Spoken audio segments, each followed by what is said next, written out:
प्रिय दर्शक बंधु एजी भारतीय विचार यूट्यूब चैनल रे आपन को स्वागत।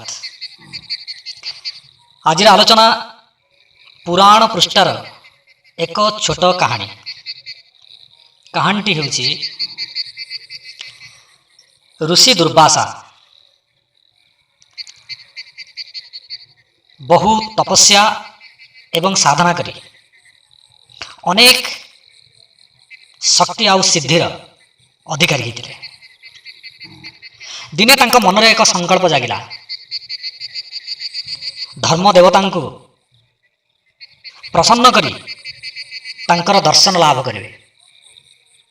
ऋषि दुर्वासा पानी रे गोटे गोड़े छिड़ा है, पानी भितरे गोटे गोड़े छिड़ा ही अनेक वर्ष तपस्या कले, किंतु धर्म देवता तांको दर्शन देले नाही।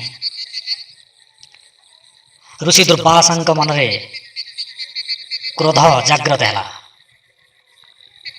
जेतिकी जेतिकी धर्म देवता दर्शन दबारे डेरी कले, ऋषि दुर्वासा क्रोध सेतिकी सेतिकी बढ़िया लगिला।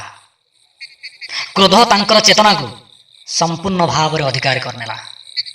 आउ शेष पर्यंत ऋषि दुर्वासा भारतर आध्यात्मिक एवं धार्मिक इतिहास रे जड़े क्रोधी ऋषि भाव रे परिचित। जेतेबेले धर्म देवता देखिले ऋषि दुर्वासा मनर क्रोध अणायत अवस्था को चली जाउची, धर्म देवता अन्य कौन से उपाय न पाई ऋषि दुर्वासा आगे आविर्भाव हेले, तांको दर्शन देले। धर्म देवता दुर्वासा को कहले, ऋषिवर आपण क्रोध शांत करंतु। क्रोध होउची मनुष्यर शत्रु, यह निया सहित समान, अग्नि सहित समान। जेपरी अग्नि सबकिछु को भस्म कर दिए, ठीक सेमिति क्रोध रूपक अग्नि मनुष्यर जस, तार सिद्धि, तार श्रेय, तार प्रतिष्ठा, तार शांति सबकिछु को नष्ट कर दिए। ऋषि दुर्वासा कहले, धर्म देवता आपण मते क्रोध शांत करने को कहते। असुर माने जो माने मनीष आउ देवता मानकर चिर शत्रु, से माने तपस्या करिवार अल्प कईटा वर्ष भितर ब्रह्मादि देवता माने तांको दर्शन दियंती, वर प्रदान करती।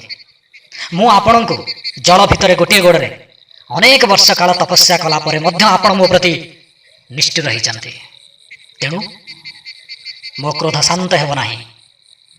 मु आपण को तीनोटी अभिशाप देवी। धर्म देवता विनम्रता से कहले, हे ऋषिवर मु मानुची मो दर्शन देवार विलंब करी, किंतु जो माने मोर उपासक, जो माने मोर भक्त, से मानको मु कष्ट दे थाए, से मानक धैर्य मु परीक्षा नहीं थाए। से माने अनेक काल अपेक्षा करने को पड़े, बाधा विघ्न भोगवा को पड़े। जो माने धैर्यर सहित, सहनशीलतार सहित, विश्वासर सहित साधना परित्याग करती नहीं, मु से मानक दर्शन दे थाए।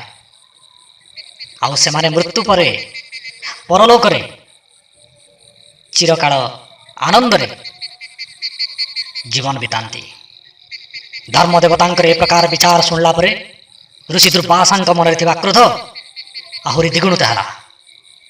ऋषि दुर्वासा कहले, धर्म देवता मु आपणकर विचार को प्रत्याख्यान करुची। मनीष जीवित थिला बेले साधना करे, तपस्या करे, जीवित थिला बेले फल एवं आनंद लाभ करिवार ता भितरे इच्छा थाए। मृत्यु परे आनंद भोग करिवार आपणकर जो विचार ताहा आदौ ग्रहणीय नुहे। तेणु मोर क्रोध आपणकर कथारे शांत हबार नाही। तेणु मु आपण को तीनोटी अभिशाप दबारे अटल एवं अचल। धर्म देवता विनम्रतार सहित ऋषि दुर्वासांकर अभिशाप को मुंड नुआई ग्रहण कले। ऋषि दुर्वासांकर धर्म देवतांक प्रति जो तीनोटी अभिशाप थिला, से तीनोटी अभिशाप होउची धर्म देवता राजा ଦାସୀପୁତ୍ର ଏବଂ ଚଣ୍ଡାଳ ଭାବରେ ନିଜର କର୍ମ ଭୋଗ କରିବେ। ଋଷି ଦୁର୍ବାସାଙ୍କ ଅଭିଶାପ ଅନୁସାରେ ପ୍ରଥମେ ଧର୍ମଦେବତା ଧର୍ମରାଜ ଯୁଧିଷ୍ଠିର ଭାବରେ, ଦାସୀପୁତ୍ର ବିଦୁର ଭାବରେ ଏବଂ ରାଜା ହରିଶ୍ଚନ୍ଦ୍ର ଭାବରେ ବିଶ୍ୱାମିତ୍ରଙ୍କ ପରୀକ୍ଷା କାରଣରୁ ଶ୍ମଶାନରେ କିଛି କାଳ ଚଣ୍ଡାଳ ଭାବରେ ସେବା କଲେ। ଏହିଭଳି ଭାବରେ ଋଷି ଦୁର୍ବାସାଙ୍କର ଅଭିଶାପ କାର୍ଯ୍ୟକାରୀ ହେଲା। ଆଉ ଧର୍ମଦେବତାଙ୍କର ଦର୍ଶନ ନ ପାଇବାରୁ, ଦର୍ଶନ ପାଇବାରେ ବହୁ ବିଳମ୍ବ ହେବାରୁ ଋଷି ଦୁର୍ବାସାଙ୍କ ମନରେ ଯେଉଁ କ୍ରୋଧ ଉତ୍ପନ୍ନ ହେଲା, ସେ କ୍ରୋଧ ଶେଷ ପର୍ଯ୍ୟନ୍ତ ଋଷି ଦୁର୍ବାସାଙ୍କୁ ଅଧିକାର କରି ରଖିଲା। ଦର୍ଶକ ବନ୍ଧୁ, ଆଶା ପୁରାଣ ପୃଷ୍ଠାର ଏଇ ଯେଉଁ ଛୋଟ କାହାଣୀ ଆପଣଙ୍କୁ ଭଲ ଲାଗିଥିବ, ଆପଣଙ୍କ ପାଇଁ ଶିକ୍ଷଣୀୟ ହେଇଥିବ। ଶେଷ ଦର୍ଶକ ବନ୍ଧୁ, ନାଲି ଅକ୍ଷରରେ ଲେଖାଥିବା ସବସ୍କ୍ରାଇବ୍ ବଟନଟିକୁ ଦବାଇ ଘଣ୍ଟି ଚିହ୍ନଟିକୁ ସ୍ପର୍ଶ କରି ଆମର ଚ୍ୟାନେଲଟିକୁ ସବସ୍କ୍ରାଇବ୍ କରନ୍ତୁ, ଯାହାଫଳରେ ଆଗାମୀ ଭିଡ଼ିଓ ଗୁଡ଼ିକର ସୂଚନା ଖୁବ୍ ଶୀଘ୍ର ଆପଣ ନିକଟରେ ପହଞ୍ଚିପାରିବ। ଧନ୍ୟବାଦ।